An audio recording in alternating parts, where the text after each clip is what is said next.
Alors, quand vous regardez depuis le temps, prenons ce cas, ne prenons que le cas de la France. Quand vous regardez les principaux héros de la France, ils sont trois que l'histoire de la France présente comme ceux qui reflètent le mieux la gloire française, si tant est qu'on puisse la considérer comme telle. Vous avez Louis XIV, vous avez Napoléon Bonaparte, vous avez De Gaulle. Et ces trois héros de la France sont tous des bourreaux pour l'Afrique. Et je vous dis, c'est les figures les plus emblématiques de l'histoire dite glorieuse de la France. Or, c'est qui Louis XIV? Louis XIV, c'est quand même celui qui a établi le Code noir. C'est celui qui a posé les jalons juridiques de l'esclavage, de la maltraitance des Noirs. Et c'est lui qui a posé les bases de ce qui allait être plus tard le saut scientifique de l'infériorité des Noirs et du suprémacisme blanc, puisque c'est sur la base du Code noir qu'on a eu des théories fallacieuses, soi-disant scientifiques, pour expliquer que le Noir était inférieur. Donc il a posé les bases du racisme. Je vous rappelle encore que quand vous prenez maintenant Napoléon Bonaparte, après la supposée abolition de l'esclavage de 1792, rétablit cet esclavage en 1804 et rétablit par la même occasion le Code noir de Louis XIV. Et Napoléon Bonaparte, je vous rappelle, tout à l'heure on a parlé de Louis XIV, il était quand même présenté comme le roi soleil, donc le roi de toutes les lumières, et quand les Français en parlent, c'est avec la plus grande fierté. Or, on connaît tous les affres qu'il a causés aux Africains. Quand vous prenez Napoléon Bonaparte, qui rétablit donc l'esclavage en 1804, et qui fait de la France un pays prospère à son époque, parce qu'il retrouve sa grandeur d'antan, soi-disant, mais en réalité, c'est sur les fruits justement de l'esclavage. C'est Napoléon Bonaparte qui rétablit l'esclavage de façon générale, mais précisément à Haïti, et qui justement spolie Haïti et impose une dette inique à Haïti qu'Haïti mettra 200 ans à payer. Vous avez ensuite, je vous rappelle également que la femme de Napoléon Bonaparte était propriétaire de plantations esclavagistes, de canne à sucre qui rapportaient énormément à la France. Et juste à titre de rappel, vous avez un certain nombre d'édifices qui font la fierté de la France aujourd'hui. Vous avez le palais de l'Élysée, vous avez l'Arc de Triomphe, vous avez la Banque de France, vous avez le château de Versailles. Tous ces édifices, et ce n'est pas exhaustif, ont été construits par le sang des esclaves africains.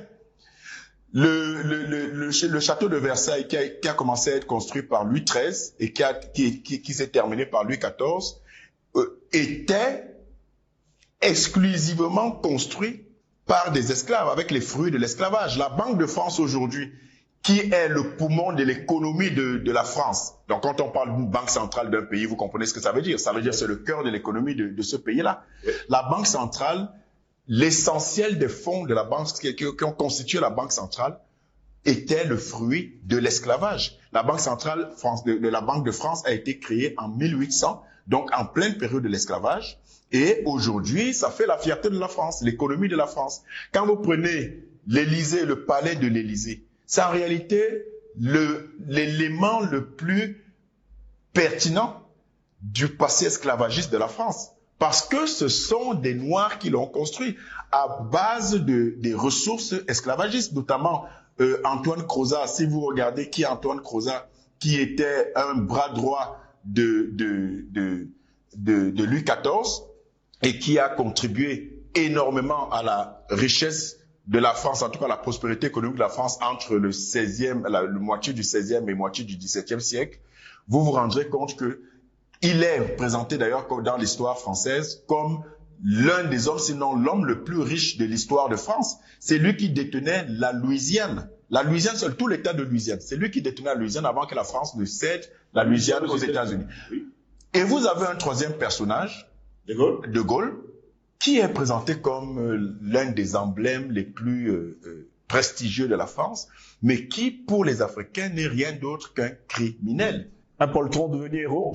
Voilà, on sait comment, on se rappelle de l'appel du 18 juin en réalité qui était une fugue. La fugue d'un général, vous vous rendez compte. Un général fut-il de brigade seulement, mais en fait, si vous êtes un général et qui est supposé être donc un héros et montrer le chemin en pleine guerre, vous ne fuyez pas, vous ne désertez pas votre pays. Et on sait ce qui devrait arriver, ce qui arrive dans des pays normaux pour des officiers de haut rang qui désertent. On sait ce qui arrive. On en finit avec eux. Au minimum, on les destitue. Mais voilà le héros de la France qui, en plus de cela, a été l'un des pires tortionnaires que l'Afrique ait jamais connu. Vous voulez qu'on parle des massacres d'Algérie, vous voulez qu'on parle des massacres au Cameroun, vous voulez qu'on parle des assassinats de tous les indépendantistes. En fait, je brosse cet aperçu historique-là concernant la France et ses supposées lumières et ses supposées figures emblématiques en rapport avec l'Afrique pour bien montrer que, de tout temps, la France, l'Occident en général, a été et reste esclavagiste et il n'y a rien de bon à attendre de ces gens et tout ce qu'ils peuvent dire de bon sur un des nôtres de façon unanime est le signe patent que cette personne doit être... Restons collés sur De Gaulle, car il faut préciser par ailleurs que c'est au Cameroun qu'il est venu se réfugier. Il venait d'ailleurs se suicider ici même à Douala. Et d'ailleurs, on se rappelle du 27 août 1940, où ce sont de jeunes Camerounais qui vont lui dire « Nous allons t'aider, parce que ceux-ci ne voulaient plus de l'Allemagne ». Finalement, c'est encore le même homme qui va détruire 256 villes au Cameroun. C'est quand même trop. C'est juste incompréhensible. Mais c'est là où vous comprenez. Au napalm. Et je vous rappelle que pour ceux qui n'ont pas une idée de ce que c'est le napalm, qu'ils se rappellent juste des bombes d'Hiroshima que les États-Unis ont déversées sur le Japon. C'est-à-dire que vous avez la bombe atomique, vous avez le napalm quelque part juste en bas. Parce que ça décime, ça brûle, ça rend infertile les terres, ça détruit les animaux, ça a des conséquences sur des décennies, sur les êtres humains et tout ça. Donc, c'est d'une cruauté qui n'a juste pas de nom, dont selon le secret les Occidentaux. Et donc, vous avez ce même individu qui est un héros pour la France, qui allait plus loin. C'est-à-dire que, si vous vous rappelez des massacres de Guelma, de Kerata et de Sétif en Algérie, vous vous rappelez, on a parlé du napalm au Cameroun, mais c'est le même bonhomme, ce héros donc de la France, qui va procéder au massacre le 1er décembre 1944, qui va procéder au massacre de Tiaroy, en faisant littéralement assassiner des soldats africains qui avaient été rapatriés manu militare après la libération, après que les Africains aient libéré Paris de l'Allemagne nazie. On va les rapatrier manu militare et lorsqu'ils vont au Sénégal donc, et lorsqu'ils vont réclamer leur solde de façon légitime, ils vont être purement et simplement assassinés, tués à bout portant par les officiers de l'armée française. Mais pourquoi on les a rapatriés? Ça montre encore un autre visage hideux de cette France et de cet Occident qui ne peut être cru, dont un seul traitement ne peut être cru quand ils veulent présenter quelqu'un ou l'Afrique sous leur prisme. Ces soldats africains qui venaient de libérer la France ont été rapatriés manu militare pour la simple et bonne raison que il ne fallait pas qu'il y ait un seul noir sur les Champs-Élysées lors du défilé de victoire. Après la Seconde Guerre mondiale, après donc la libération de la France des griffes de l'Allemagne nazie. Et c'est ce qu'on a appelé le blanchiment des troupes. C'est bon de connaître son histoire, chers téléspectateurs. Et grâce à Panafricaniste TV, justement, on peut ensemble retourner un certain nombre de faits historiques pour nous édifier et voir à quel point il n'y a rien de bon à attendre des Occidentaux et il n'y a pas un seul traitement à croire de leur narratif.